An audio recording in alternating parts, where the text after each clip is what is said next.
முதல்வர் விஜய் அரசினுடைய ஒரு நியமனம் மிகப்பெரிய சர்ச்சைகளையும் பரபரப்பையும் உருவாக்கி இருக்கிறது. உங்களுக்கு ஒருவர் கூட கிடைக்கவில்லையா? தமிழ்நாட்டில் தகுதியுடைய ஆட்களே கிடையாதா?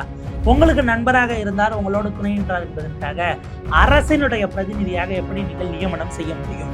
இதுல என்ன டிரான்ஸ்பரன்சி இருக்கு? இந்த விஷயம் இப்ப வெளியில வந்ததற்கு என்ன காரணம்? எதை மடைமாற்ற அப்படின்னு அடுக்கடுக்கான கேள்விகளை வைத்திருக்கிறார்கள். சட்டத்துறை அமைச்சர் நிர்மல்குமார் அவர்களுடைய பேச்சை வைத்து பார்த்தால் விஜய் தலைமையிலான இந்த அரசு தன்னுடைய நியமனத்தை வாபஸ் வாங்காது அப்படின்னு தான் தெரிஞ்சிக்க முடிகிறது. எல்லா கட்சிகளும் ஏறத்தாழ எதிர்நிலையில் இருக்கக்கூடிய எதிர்முகாமில் இருக்கக்கூடிய கட்சிகள் எல்லோரும் விமர்சித்து விட்டார்கள். ஓரளவுக்கு ஆதரவு நிலைப்பாட்டில் இருக்கக்கூடியவர்கள் பட்டும் படாமல் அது குறித்து பேசுகிறார்கள். கருத்து சொல்ல முடியாது அப்படின்னு சொல்றாங்க. இது எதை நோக்கி நகர்கிறது? தமிழ்நாட்டினுடைய டெல்லி சிறப்பு பிரதிநிதி விவகாரம் என்னவாக போகிறது? விரிவாக அலசுகிறது இந்த செய்தி தொகுப்பு. கேவிஎன் புரொடக்ஷன்ஸினுடைய தயாரிப்பாளர், குறிப்பாக கடைசியாக ஜனநாயகன் படத்தை தயாரித்தவர், அவருக்கு டெல்லியினுடைய சிறப்பு பிரதிநிதி, தமிழ்நாடு அரசின் சிறப்பு பிரதிநிதி அப்படிங்கிற ஒரு பொறுப்பை கொடுத்திருக்கிறார்கள். இது எந்த அளவுக்கு சரியா இருக்கும் அப்படின்னு ஒரு விவாதம் ஏறத்தாழ திமுக தொடங்கி அதிமுகல இருந்து பல கட்சிகளும் அதை கடுமையாக விமர்சித்தார்கள். இந்த டிடிவி தினகரன் அவர்கள் தொடங்கி பலரும் அடுக்கடுக்கான பாஜக தரப்பிலிருந்து இப்படியான விஷயங்களை முன்வைக்கிறார்கள். இந்த பிரிண்ட்ல செய்தியா வெளியிட்டிருக்காங்க. Casting row Vijay's film producer lands Delhi role, loyalty to TN question over Karnataka roots அப்படிங்கிறத பார்க்குறோம். ஜனநாயகன் ப்ரொடியூசர் வெங்கட் நாராயணன் தமிழ்நாட்டினுடைய டெல்லி ரெப்ரசன்டேட்டிவாக நியமனம் செய்திருப்பது என்பது எதிர்கட்சிகள் ரொம்ப குறிப்பாக opposition attacks over qualification, identity, conflict of interest, 3 விஷயங்களை முன்வைக்கிறார்கள். அவர்களுக்கான தகுதி அப்படிங்கிறது எதன் அடிப்படையில் இந்த பொறுப்புக்கு அவர் தகுதியானவர் நீங்கள் முடிவெடுத்தீங்க? 1. 2வது அவருடைய அடையாளம், அவருடைய இன அடையாளத்தை பெரும்பாலும் கையில் எடுக்கிறார்கள். 3வது கான்ஃப்ளிக்ட் ஆஃப் இன்ட்ரெஸ்ட். அது என்னன்னா, இப்போ உதாரணத்துக்கு தமிழ்நாடு கர்நாடகா சார்ந்த ஒரு சிக்கல் வருகிறது. அப்படி வரும்போது அவர் என்ன முடிவெடுப்பார்? யாருக்கு ஆதரவாக செயல்படுவார்? அப்படிங்கிற விஷயம் இருக்கு.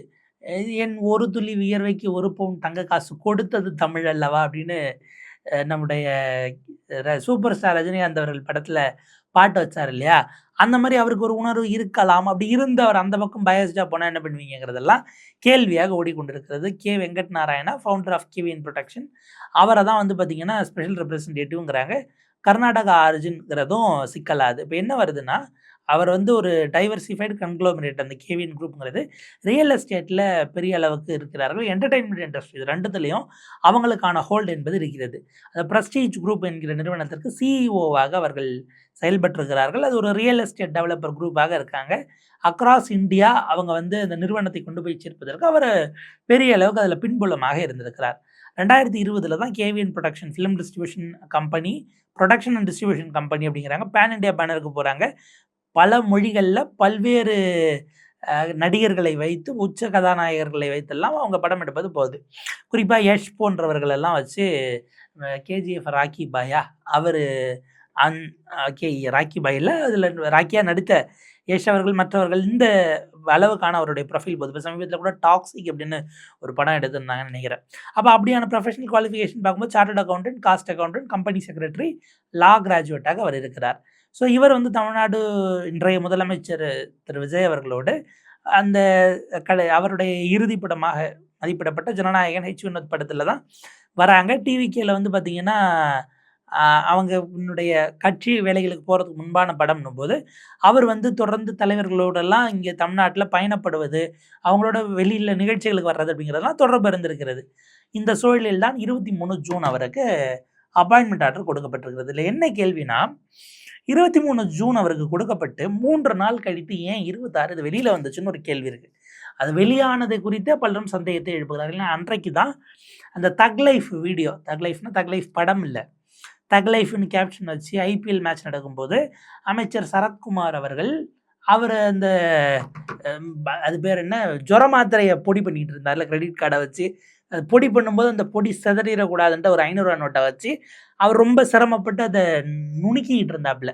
ஏன்னா குழந்தைக்கு கொடுக்கணும், ஐபிஎல் மேட்ச்சில் காய்ச்சல் வந்த குழந்தைய கூப்பிட்டுட்டு போயிட்டு குழந்தைக்கு கொடுக்கலனா எப்படி அப்படின்லாம் அதை ஆதரித்து குழந்தைகளை வச்சு வீடியோ போடக்கூடியதை வேற ஒரு குரூப் செஞ்சுக்கிட்டு இருக்காங்கன்னு பாருங்களேன். அப்போ இது வந்ததுனால 3 நாள் கழித்து இது கசிய விடப்பட்டதா என்கிற கேள்வி வருது. பட் அதே நேரத்தில் அதுக்கு முன்பாகவே நயனார் நாகேந்திரன் அவர்கள் அதை கேள்வி எழுப்பிட்டாரு, அவர் தான் அதை உடைச்சதுங்கிறது. அப்போ 2 விஷயம் இருக்குது உங்களுக்கு. திரு ஜெகதீஷ் பழனிசாமி அவர்களே சொல்லாமல் அவருக்கு PS to the chief minister, personal secretary political to the chief மினிஸ்டர்னு பதவி போட்டது 40 நாளாக வெளியில் தெரியல. ரிக்கி ரத்தன் பண்ணிட்டுக்கும் முன்னாடி நாள் போடப்பட்ட போஸ்டிங் அது 40 நாளாக வெளியில் தெரியல. அவரே சொல்லிவிட்ட காரணத்தினால் அப்படிங்கிறதுனால இது வெளியில் வந்தது என்றால், அதில் தான் இந்த அரசாங்கம் நாங்கள் டிரான்ஸ்பரண்ட்டாக இருப்போம், வெளிப்படைத்தன்மை அப்படின்னு திரும்ப திரும்ப சொல்கிறாங்களே. 40 நாளாக போட்ட அப்பாயின்மெண்ட் அவரே சொல்கிற வரைக்கும் வெளியிடாமல் வைத்ததுக்கு பெயர் தான் வெளிப்படைத்தன்மையா அப்படின்னு ஒரு கேள்வி வரும். என்ன முக்கியமான விஷயம் அப்படின்னா, இப்போ இவரை போட்டிருக்கிறாங்க. மாண்புமிகு சட்டத்துறை அமைச்சர் நிர்மல்குமார் அவர்கள் பேசும்போது சொல்கிறாரு, கஷ்டமான காலத்தில் அவர் துணை நின்றவர், நம்பிக்கைக்குரியவர் அப்படின்லாம் சொல்கிறாரு. ஐயா, அவர் கஷ்டமான காலத்தில் துணைக்கு நின்னார். யார்? அவர் கேவிஎன் ப்ரொடக்ஷனுடைய திரு வெங்கட் நாராயணன் அவர்கள் நின்றிருக்கலாம். அவர் யாருக்கு கஷ்டமான காலத்தில் துணை நின்னார்னா, இன்றைய முதலமைச்சருக்கு அவருக்கு கஷ்டமான காலத்தில் துணை நின்னார். தமிழ்நாட்டுக்கு கஷ்டமான காலத்தில் அவர் துணை நின்றாராங்கிறது தான் கேள்வி. அவர் முதல்வர் விஜய் அவர்களை பிரதிநிதித்துவப்படுத்த டெல்லிக்கு போகிறாரா, அல்லது தமிழ்நாடு அரசை பிரதிநிதித்துவப்படுத்த டெல்லிக்கு செல்கிறாராங்கிறது தான் ரொம்ப எளிமையான கேள்வி. அப்போ இந்த இடம்தான் கேள்விக்குரியதாக, சிக்கலுக்குரியதாக, அந்த பிரச்சனையே விவாதமே அந்த புள்ளியிலிருந்து தான் தொடங்கணும்னு நான் நினைக்கிறேன். அப்போ தன்னுடைய நண்பர்கள் வட்டாரத்துக்கு கொண்டு போய் பொசிஷனிங் பண்ணுவது. அப்போ நம்ம வாரிசு அரசியலை எதிர்க்கிறோம். ஏன்னா அது ஒரு குடும்பத்தில் பவர் சென்டர்னு. அப்போ ஒரு குழுவினுடைய பவர் சென்டருக்குள்ளே போய் அது சிக்கனா பரவாயில்லையா, இதற்கு அது மாற்று அப்படின்னு நீங்கள் சொல்ல வரீங்களான்னு இன்னொரு விவாதம் அப்படிங்கிறது ஊடக வெளிகளில் தொடங்குகிறது. ஒரு குடும்பத்துக்கு போவது தவறு என்றால், ஒரு குழுவே மொத்த அதிகாரத்தையும் தன் கைகளுக்குள் எடுத்து வைத்துக் கொள்வது என்பது எப்படி சரியானது? அந்த குழுவினருக்குள்ளேயே மாற்றி மாற்றி நீங்கள் ஃபேவரட்டிசம் பண்ணீங்கன்னா அது எந்த வகையில் சரியானது அப்படிங்கிற கேள்வி தாவேகாவை நோக்கி எழுப்ப தொடங்கி இருக்கிறார்கள். இப்போ ரொம்ப குறிப்பாக சிஎம்னுடைய இந்த சாய்ஸ்ங்கிறது பொலிட்டிக்கல் மற்றும் அட்மினிஸ்ட்ரேட்டிவ் எக்ஸ்பீரியன்ஸும் கர்நாடகா அர்ஜுனும் இன்றைக்கு காவேரி தொடர்பான விஷயம் ஓடிக்கிட்டு இருக்கு, இன்றைக்கும் ஓடிக்கிட்டு இருக்கு. மேகதாது தொடர்பாக நீங்கள் தீர்மானம் கொண்டு வரீங்க, அதில் ஒரு திருத்தத்தை எதிர்கட்சி தலைவர் சொல்ல நீங்கள் அதை வழிமொழிஞ்சது சரியாங்கிறத விவாதமாக்கி அதை நீங்கள் கொண்டு வந்திருக்கக்கூடாது அப்படின்னு பல கட்சிகள், கூட்டணி கட்சிகள், எதிரில் இருக்கக்கூடியவர்கள் எல்லோரும் உங்களை விமர்சிக்கிற இடத்திற்கு நகர்கிறார்கள். இன்னொரு நடுவர் மன்றம் வேணான், இவ்வளோ பிரச்சனை ஓடிக்கிட்டு இருக்கும்போது இதை நீங்கள் எப்படி சரியான விஷயமா இருக்கும்? இந்த மாதிரியான சென்சிட்டிவான ரோலில் தமிழ்நாட்டினுடைய நலனுக்காக நிற்க வேண்டிய இடம் மத்திய அரசு எந்த வகையிலும் ரெலவெண்ட் கிரெடென்ஷியல்ஸ் நெய்பரிங் ஸ்டேட் தொடர்பான விஷயங்கள் ஓடும்போது அவர் தான் அங்கு நமக்காக நிற்க வேண்டியவர். அவரை அதுக்கான அந்த கேப்பபிலிட்டி உடையவராக, அப்படிப்பட்ட பேக்ரவுண்ட் உடையவரையே நீங்கள் கொண்டு போகக்கூடாது அப்படின்னு கேட்குறாங்க. கனிமொழி அவர்களுடைய பதிவு, ஒரு அரசு சார்ந்த துறைகள் பொசிஷன்ஸ்னு வரும்போது தமிழ்நாட்டினுடைய உரிமைகளுக்காக டெல்லியில் அவர் வாதாட வேண்டிய தேவை இருக்கிறது. மத்திய அரசு இதே மாதிரி கர்நாடகாவிலேருந்து வருவாங்க அப்படின்னா அது நம்ம கவனிக்க வேண்டியது என்னென்னா, மினிஸ்டருக்கு ஈக்குவலண்டான ஒரு ரோல் அப்படின்னும் போது அந்த இடத்துல தமிழ்நாடு அரசினுடைய ஒரு கேபினெட் மினிஸ்டருக்கு இணையான அந்தஸ்துடைய ஒருவராக அது கருதப்படுகிறார்கள். மத்திய அரசை பொறுத்த வரைக்கும் Tamil Nadu person from Tamil Nadu for their responsibility. இந்த தமிழ்நாட்டினுடைய உரிமை சார்ந்த விஷயம், குறிப்பாக மேகதாது விவகாரம், இதெல்லாம் சிக்கலாக இருக்கும்போது இப்படிப்பட்டவர் எப்படி தமிழ்நாட்டிற்காக செயல்படுவார்? இல்லை அவருடைய ஹோம் ஸ்டேட்டான கர்நாடகாவுக்கு ஆதரவாக அவர் செயல்பட மாட்டாரா அப்படின்னு ஒரு கேள்வி எழுப்புறாங்க. இதில் கான்ஃப்ளிக்ட் ஆஃப் இன்ட்ரெஸ்ட்னு ஒரு வார்த்தை வந்ததுனால நான் அதை பதிவு பண்ணுறேன். இதற்கு முன்பாக உங்களுக்கு மகாராஷ்டிராவுக்கும் கர்நாடகாவுக்கும் டேம் தொடர்பான விஷயங்களில் ஒரு பெரிய சிக்கல் ஓடுச்சு.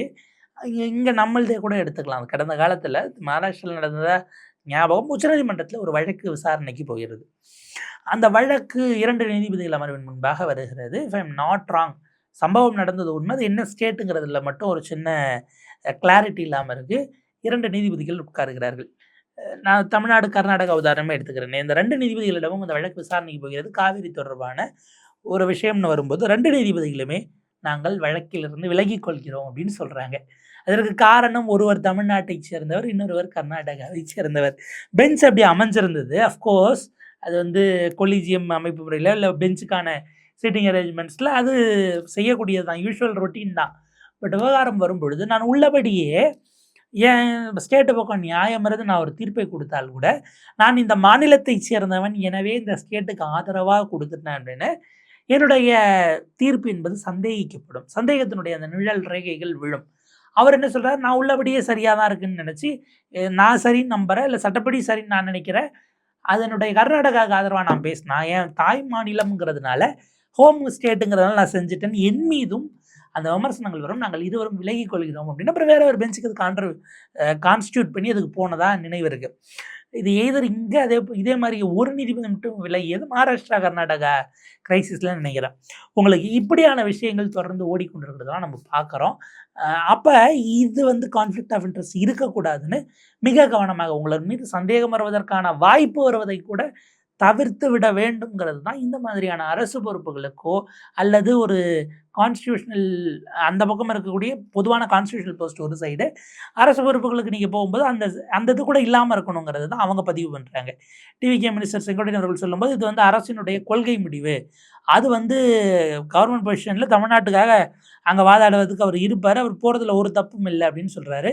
பி வில்சன் அவர்கள் சொல்லும் பொழுது chief minister breach is oath of secrecy by அவருக்கு நெருங்கியவர்கள் ஆந்திராவை சேர்ந்தவர்கள் இவங்களெல்லாம் ஹை லெவல் கவர்மெண்ட் மீட்டிங்ஸ்குள்ளே அவங்க எப்படி உட்காரலாம், ஜான் ஆரோக்கியசாமியும் விஷ்ணு ரெட்டியும் கேபினெட் மீட்டிங் ரெவ்யூ செஷன் மற்ற அரசினுடைய உயர்மட்ட குழு கூட்டங்களில் உட்காருவது சட்ட விதி மீறல் இல்லையா அப்படிங்கிற கேள்வியை திமுகவினுடைய மாநிலங்களவை உறுப்பினரும் மூத்த வழக்கறிஞருமாகிய திரு பி வில்சன் அவர்கள் கேள்வியாகவே எழுப்பியிருக்கிறார். ஜான் ஆரோக்கியசாமி அவர்களும் விஷ்ணு ரெட்டி இருவருமே ஆந்திராவிலிருந்து வரக்கூடியவர்களாக இருக்கிறார்கள். இவருக்கு ரொம்ப நெருக்கமானவர்கள்.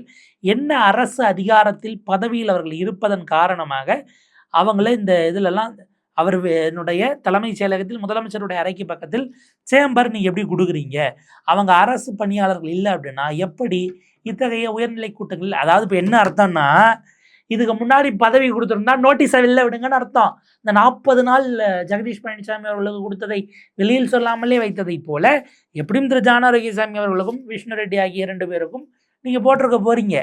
போட்டோ போஸ்டிங்கை ரிலீஸ் பண்ணுங்க, இல்லைனா எப்படி நீங்கள் ரூம் கொடுத்தீங்க அப்படிங்கிறது. சட்டமன்றத்தில் நீங்கள் தாவேக அலுவலகத்தில் அவங்களுக்கு தனி சேம்பர் விடுவாரதோ இதெல்லாம் யாரும் எதுவும் கேட்க போகிறது இல்லை. அப்போ அந்த இடங்கிறது கேள்விக்குள்ளாகிறது.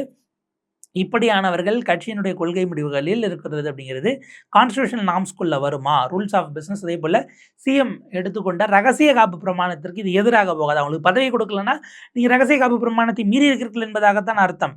எதன் அடிப்படையில் இவங்க உள்ளே வந்தாங்கிறத பொதுமக்களுக்கு நீங்கள் சொல்லணும். கேபினெட் மீட்டிங்குள்ள இந்த 2 தனிநபர்களுக்கு என்ன வேலை அப்படிங்கிறதையும் குறிப்பிடுகிறார். அவர் கேள்வியாகவும் எழுகிறவர்.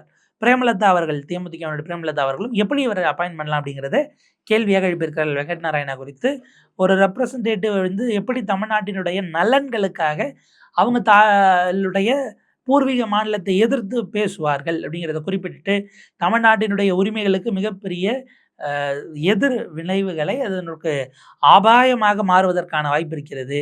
இது திராவிட பண்பாட்டிற்கும் தமிழர் அடையாளத்திற்கும் அது வந்து அதை பாதுகாக்கிறதற்கு இதை வாபஸ் பெற வேண்டும் அப்படிங்கிறது தேமுதிகவினுடைய பொதுச் செயலாளர் பிரேமலதா விஜயகாந்த் அவர்களுடைய கடுமையான கருத்தாக இருக்கிறது. இப்போ இதில் இன்னொரு விஷயம் என்ன ஓடிக்கிட்டு இருக்குன்னா, தமிழ்நாடு அரசினுடைய ஸ்டாண்டிங் கவுன்சில்ஸும் ஏஏஜி அடிஷ்னல் அட்வைசர் ஏஏஜிஸ் வந்து அங்கே போடுவாங்க, இங்கே சுப்ரீம் கோர்ட்டில்.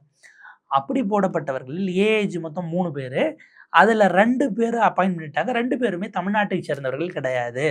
ஒருவர் கேரளாவை சேர்ந்தவர், இன்னொருவர் வட இந்தியா அப்படின்னு ஒரு விஷயம் ஓடிக்கிட்டு இருக்கு. இன்னொரு பக்கம் பார்த்தா ஒரு 6 பேர் நினைக்கிறேன் ஸ்டாண்டிங் கவுன்சில். அதில் ஒரு போஸ்டிங் போடலை, மீதி 5 பேர் போட்டிருக்கிறாங்க. 5ல் ஒருவர் மட்டும்தான் தமிழ்நாட்டை சேர்ந்த வழக்கறிஞர், மீதி 4 பேரும் பூர்வீகமாக தமிழ்நாட்டை சேர்ந்தவர்கள் அல்ல. அவங்களுடைய பேரண்டல் ஹைகோர்ட்டோ படித்தது இது எதுவுமே இங்கே ரூட்ஸ் வரலை அப்படிங்கிற விமர்சனத்தையும் வைக்கிறாங்க. நீங்கள் சட்ட ரீதியில் அப்படி பிரித்து பார்க்கலாமானா, தமிழ்நாடு குறித்து ஒரு ஜீவாதார பிரச்சனை வரும் பொழுது அதில் இருக்கக்கூடிய நுவான்சஸை எடுத்து சொல்லுவதற்கு இவர்களால் இன்னும் கூடுதலாக முடியும். அப்போ அந்த விவகாரமே வேண்டாம். தமிழ்நாட்டில் தகுதியுடையவர்கள் ஒருவர் கூட இல்லையா, இதான் கேள்வி. நீங்கள் ஏன் அவங்கள போட்டிங்கன்னு கேட்கல, இங்கே இருக்கிறவங்களுக்கு தகுதி இருக்கா இல்லையாங்கிறது கேள்வி. இதற்கெல்லாம் இப்போது இருக்கக்கூடிய அரசு தான் பதிலளிக்க வேண்டும். திறக்கிறார்களா வாயை, என்ன பேசுகிறாங்க, எப்படி வரப்போகிறது, அதனுடைய அப்டேட்ஸ் வந்ததுன்னா நம்ம அது குறித்தும் கூட விரிவாக பேசலாம். தொடர்ந்து இணைந்திருங்கள் தமிழ் குரலோடு.